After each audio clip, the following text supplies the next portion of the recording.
I'm going to help you discover your social DNA and understand whether you're an introvert or extrovert so you can embrace who you truly are.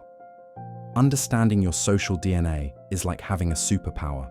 It can help you navigate social situations with confidence, build stronger relationships, and even boost your self-esteem.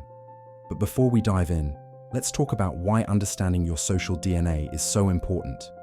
In today's world, we're constantly interacting with people, whether it's in person or online.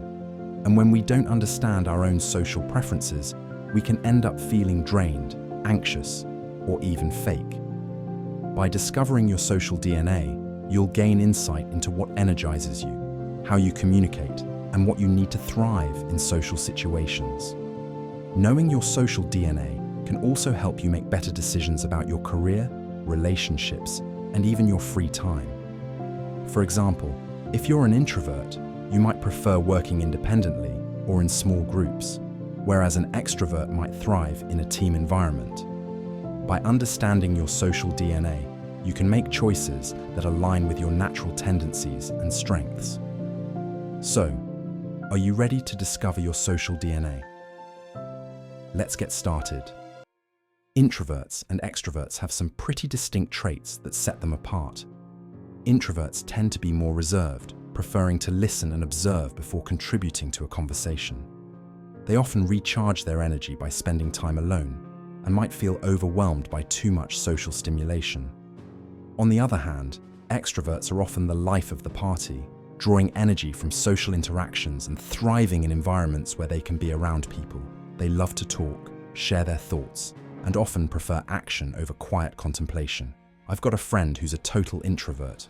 Whenever we go out to picnic, he's always the first to suggest leaving early, not because he's not having fun, but because he needs some downtime to recharge.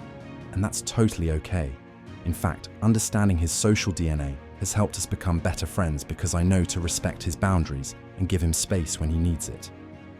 On the flip side, I have an extroverted colleague who's always the first to suggest happy hour or a night out on the town. He's always on and has this incredible energy that's infectious. But what's interesting is that he's also really good at listening and responding to others, which can be a common misconception about extroverts. They're not always self-centered. They just tend to thrive in social situations. Introverts often have a rich inner world, with thoughts and feelings that they might not always express outwardly. They might prefer writing over talking, and often enjoy activities that allow them to dive deep into their own minds. Extroverts, on the other hand, tend to process their thoughts and emotions out loud, often through conversation or social media. One of my favorite parts about understanding social DNA is that it's not about labeling yourself as one or the other. It's about understanding your natural tendencies and preferences. And that's what we're going to explore next. Are you an introvert or extrovert? Take this quick quiz to find out. Imagine you're at a party with people you don't know very well. Do you tend to stick to the edges of the room, observing and listening before making your move? Or do you dive right in, introducing yourself and starting conversations? Perhaps you're somewhere in between, preferring to find a small group to chat with.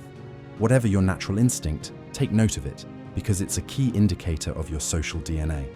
Let's try another one. When you're working on a project, do you prefer to collaborate with others or fly solo? Do you get energized by brainstorming sessions, or do you feel drained by too much input from others? Your answer can give you valuable insight into your social DNA. Think about how you react in social situations. Do you tend to feel overwhelmed or drained after too much socializing? Or do you feel invigorated and energized? Maybe you're a mix of both, depending on the situation. Whatever your response, it's all about understanding your social DNA and honoring your natural preferences. Now that you've taken the quiz, let's reflect on what your results might mean. If you're an introvert, you might realize that you need more downtime to recharge, or that you prefer to communicate in writing rather than speaking.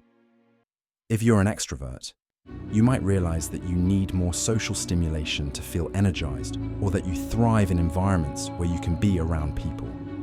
The great news is that both introverts and extroverts can thrive in their own ways. By understanding your social DNA, you can take steps to honor your natural preferences and create a life that aligns with who you truly are. Introverts can learn to communicate their needs more effectively, while extroverts can learn to listen more deeply and respect boundaries. Embracing your social DNA is all about self-acceptance and understanding. It's not about trying to change who you are or pretending to be someone you're not. It's about being authentic, vulnerable, and honest with yourself and others. In this video, we've explored the concept of social DNA, discussed common traits of introverts and extroverts, and even took a quiz to identify our own tendencies. Remember, understanding your social DNA is a superpower that can help you navigate social situations with confidence, build stronger relationships, and even boost your self-esteem. Thanks for watching. Comment down your thoughts and feelings on this topic. Don't forget to do like and subscribe, and share with your one closest friend who need this video. Thank you.